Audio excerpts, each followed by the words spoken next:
Hallo Leute, heute möchte ich mit euch zusammen ein paar brennende Pfannkuchen machen oder wie der Franzose sagt, Crêpes Suzette. Dafür habe ich mir hier schon mal das Mehl vorbereitet. Da kommt einmal Zucker mit dazu, etwas Vanillezucker, eine Prise Salz und Milch. Davon nehme ich erstmal nur die Hälfte. Und damit rühre ich mir jetzt einen schönen zähen Teig, denn so kann ich verhindern, dass ich da nachher Klümpchen drin habe. Die würden mich nämlich bei den Crêpes stören. Und der einzige Unterschied zwischen Crêpe und Pfannkuchen ist, dass Crêpe einfach hauchdünn sind. Und wenn man da jetzt Klümpchen drin hätte, dann würde man die bei den Crêpes noch deutlich besser erkennen als bei Pfannkuchen. Da fällt das nicht ganz so auf. Und deswegen sorge ich jetzt dafür, dass hier keine Klümpchen mehr drin sind. Da kommt jetzt ein Ei mit rein. Dann nochmal kräftig verrühren. Und dann kommt die restliche Milch dazu. Der Teig ist jetzt auch deutlich flüssiger als ein normaler Pfannkuchenteig, denn ich möchte die Crêpe ja nachher schön dünn ausbacken. Und da gibt es jetzt einmal die Möglichkeit, mit so einem Holzspatel den schön dünn auszustreichen. Das sieht man manchmal auf Weihnachtsmärkten. Ich mache das jetzt allerdings mit einem etwas dünneren Teig und dadurch wird er automatisch etwas dünner, der Crêpe nachher. Den lasse ich jetzt erst noch mal kurz ruhen und in der Zwischenzeit schalte ich mir schon mal die Pfanne ein. Die heize ich mir auf 3/4 der Stärke vor und da werde ich sie dann gleich drin rausbacken. Während die Pfanne langsam warm wird, schneide ich mir schon mal Orangenfilets. Die möchte ich nachher als Garnitur auf meinem Crêpe haben. So. Dafür erstmal die Schale wegschneiden.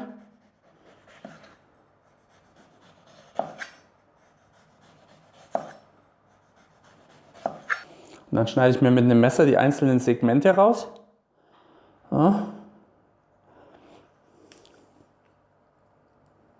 Und sobald ihr die ersten Filets raus habt, könnt ihr das Messer einfach nur umdrehen und dann weitermachen. So. Und einfach an der Haut entlang schneiden. Das ist übrigens eine der wenigen Aufgaben, wo es ganz gut ist, wenn das Messer nicht allzu scharf ist. Dann schneidet er nämlich nicht in die Haut rein. Gut, den Rest drücke ich mir hier in meinen Orangensaft rein. So. Und dann stelle ich die Filets noch beiseite. Meine Pfanne ist jetzt auch schon heiß und bevor der Pfannkuchen reinkommt, kommt jetzt erst noch ein bisschen Butter rein. Die lasse ich etwas braun werden, die kommt noch zu dem Teig dazu. Dann kriegt der Teig so einen schönen nussigen Geschmack und es schmeckt richtig lecker. So. Und sobald die Butter aufhört zu brutzeln, merkt ihr auch schon, dass es leicht nussig in der Küche duftet. Dann ist die Nussbutter soweit fertig und die kommt jetzt direkt mitten in den Teig rein. Schön reinrühren. So. Dann die Pfanne mit so einem Küchencrepe gerade einmal auswischen. So. Dann kommt ein bisschen Öl in die Pfanne und damit das wirklich nur ein bisschen ist, verwende ich dafür jetzt einen Pinsel. So.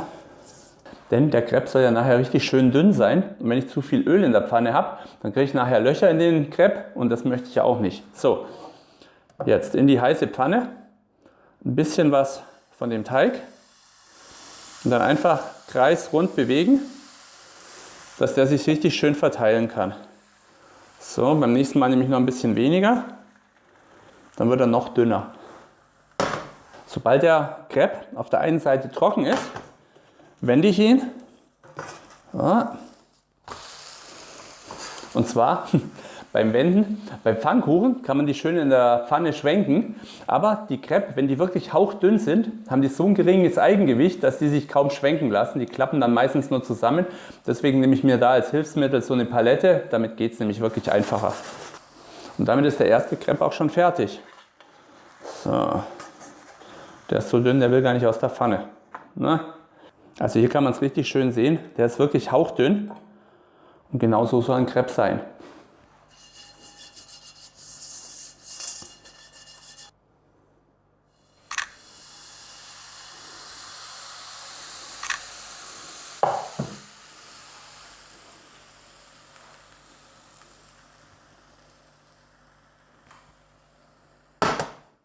Dann wieder vorsichtig wenden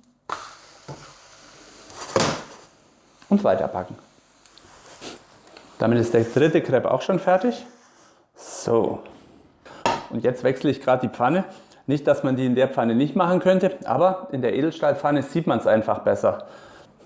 Und sobald die Pfanne dann vorgeheizt ist, kommen 2 Esslöffel Zucker rein. Daraus mache ich mir ein Karamell. 1, 2. Und das lasse ich dann eben schön karamellisieren.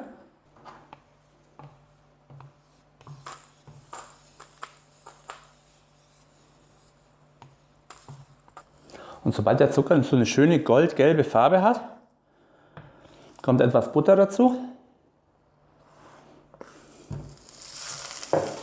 Und mit der Butter sorge ich jetzt dafür, dass der Karamell eben nicht weiter nachgart und nicht zu dunkel wird. Sobald sich die Butter aufgelöst hat, kommt der Orangensaft dazu.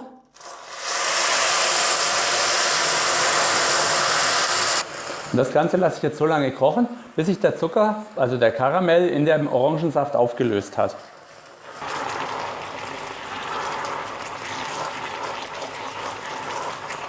Dann gehe ich mit der Hitze auch gleich auf halbe Kraft runter. Und dann falte ich meine Pfannkuchen, und zwar in Dreiecke.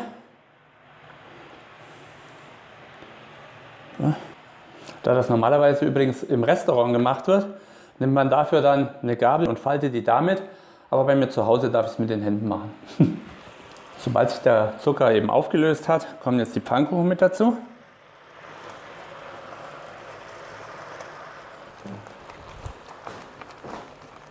Die bleiben auch nur so lange drin, bis sie warm sind. So, und dann ab und zu mal mit ein bisschen von dem Karamell übergießen, mit dem Orangenkaramell, dass die richtig schön den Geschmack annehmen.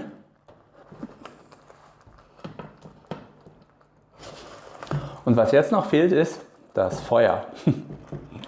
Dafür habe ich hier jetzt einen Orangenlikör. Je nachdem, wie viel Prozent eurer hat, müsstet ihr eventuell noch mit Weinbrand nacharbeiten. So, den mache ich jetzt hier rein und dann, Vorsicht, Feuer. So, ich hoffe, man kann die Flamme erkennen. Ja, es brennt. So, gehen wir hier wieder zurück. So. Wie gesagt, wenn euer Orangenlikör, jetzt ist auch wieder gut, wenn euer Orangenlikör nicht ausreicht, dann eben ein bisschen Weinbrand dazu, dass es eben eine schöne kleine Flamme gibt. Und damit sind meine Crêpes auch schon fertig. Die jetzt vorsichtig auf den Teller anrichten. Wenn ihr wollt, da passt gut Vanilleeis dazu.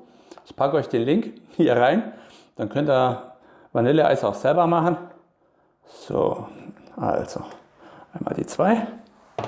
Dann eben noch die Orangenfilets.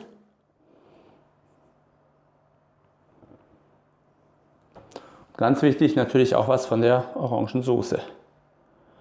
So. Und damit sind meine brennenden Pfannkuchen auch schon fertig. Wenn ihr sie zu Hause nachmacht, dann seid vorsichtig wegen der Flamme. Nicht, dass euch die Haare wegbrennt oder so, aber im Normalfall ist die Flamme relativ klein und da kann eigentlich nichts passieren. Einfach ein bisschen vorsichtig sein. So, in diesem Sinne sind wir am Ende der Crêpe Suzette und ich hoffe, wir sehen uns dann beim nächsten Mal wieder. Und bis dahin, viel Spaß beim Kochen!